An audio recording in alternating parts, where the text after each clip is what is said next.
বন্ধুসকল আজি মই আপোনালোকক পৃথিৱীৰ 5 জন এনে মানুহৰ বিষয়ে ক'বলৈ গৈ আছো যি নিজৰ শৰীৰটোক এই কাৰণেই সলাই দিলে যাতে সিহঁতে সুপাৰ পাৱাৰ পাব পাৰে। আহক জানি লওঁ এই লোকসকলৰ বিষয়ে। ষ্টিভ লাডউইন।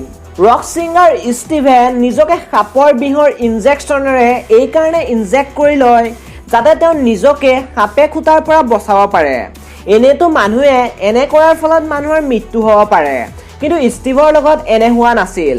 এনেকুৱা তেওঁ 30 বছৰৰ পৰা কৰি আহিছে, কাৰণ তেওঁ মানে যে তেওঁ এনে কৰাৰ ফলত নিজৰ ভিতৰত super human immune system develop কৰিব পাৰে।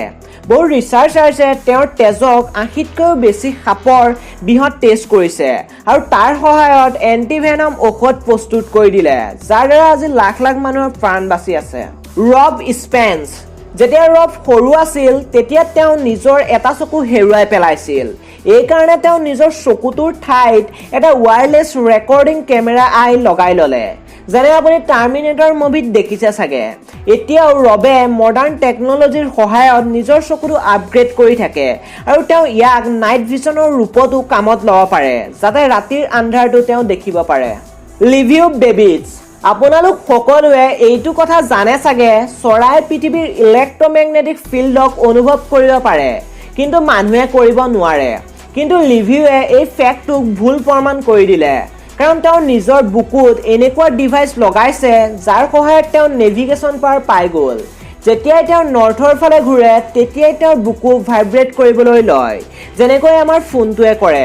অৰ্থাৎ তেওঁ এতিয়া নৰ্থ দিশটোক ফিল কৰিব পাৰে। এনেকুৱা আগতে কেৱল চৰাইহে কৰিব পাৰিছিল, সেইকাৰণেইতো সিহঁতে কোনো দিশ নেহেৰুৱাকৈ সমুদ্ৰ শুদ্ধ দিশত পাৰ কৰিব পাৰে। ষ্টেলাৰ্ক। এই মানুহটোৰ শৰীৰত 3খন কাণ আছে। আচৰিত কথা নহয়নে? অষ্ট্ৰেলিয়াত বাস কৰা ষ্টেলাৰ্কে নিজৰ হাতত এখন বেলেগকৈ কাণ লগাই ল'লে যাতে তেওঁ নিজৰ শৰীৰৰ লিমিটক আৰু আগবঢ়াবলৈ ফ'কাছ কৰিব পাৰে। যেতিয়া তেওঁৰ ব্ৰেইনত এই আইডিয়াটো আহিছিল তেতিয়া তেওঁ এইটো কাম কৰিবলৈ কোনো ডাক্তৰ বিচাৰি পোৱা নাছিল, কিন্তু 2007 চনত তেওঁ এইটো কাম কৰি দেখুৱালে। তেওঁ ক'লে যে এইটো কাম তেওঁ নিজৰ কাৰণে নহয়, পৃথিৱীৰ কাৰণে কৰিছে। নীল হাৰ্ভিছন। নীল প্ৰথমজন সেইজন ব্যক্তি হয় যি নিজৰ মাথাত এণ্টিনা ইমপ্লাণ্ট কৰালে। এই এণ্টিনাই তেওঁৰ মস্তিষ্কক ভাইব্ৰেশ্যনৰ সহায়ত ইনফৰমেশ্যন পঠিয়ায়, যি তেওঁৰ কাৰণে বহুত সহায়দায়ক প্ৰমাণ হ'ল। নীল কালাৰ ব্লাইণ্ডনেছ বেমাৰৰ সৈতে জন্ম হৈছিল, যাৰ কাৰণে তেওঁ বস্তুবোৰ ব্লেক এণ্ড হোৱাইট দেখিছিল, কিন্তু এই এণ্টিনাডালৰ সহায়ত এতিয়া তেওঁ কালাৰবোৰক দেখা পায়।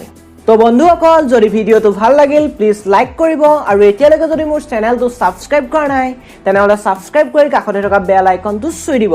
তো আজিলৈ ইমানেই। ভিডিঅ'টো শেষলৈকে চোৱাৰ বাবে ধন্যবাদ।